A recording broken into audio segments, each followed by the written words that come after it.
మాజీ మంత్రి రోజాపై Tadipatri municipal chairman జేసీ Prabhakar Reddy fire అయ్యారు. టోకెన్లు అమ్ముకుని రోజా బెంచ్ కార్ కొనుక్కున్నారని విమర్శించారు. టోకెన్ల దందా వ్యవహారంలో రోజాపై విచారణ జరపాలని, ఆమెపై చెక్ బౌన్స్ కేసులున్నాయని అన్నారు.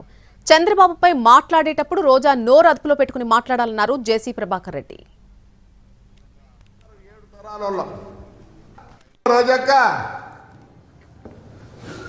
ఒక సామెత ఉంది తెలుగులో, 7 తరాలు అటు 7 తరాలు ఇటు చూడమని. మేమందరం 7 తరాల వాళ్ళం. నువ్వు టోకన్లు అమ్ముకొని కదా బెంచ్ కారు తెచ్చుకొనిందా? పోయినప్పుడల్లా 100 మంది. ఎట్లొచ్చింది ఈ బెంచ్ కారు? మొత్తం టోకన్లు అమ్ముకొనే కాదా? చెప్పు, కాంట్రవర్షియల్ కాలేదు? నువ్వు పోయినప్పుడల్లా 100 మంది ఎట్లొచ్చింది కారా? నీ కథ చెప్పాలంటే చాలా ఉంది. దయచేసి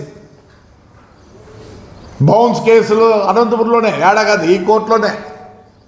ఎందుకు మానుకో? చంద్రబాబు నాయుడు పుణ్యాన్ని నువ్వు రాజకీయంలోకి వచ్చినావు.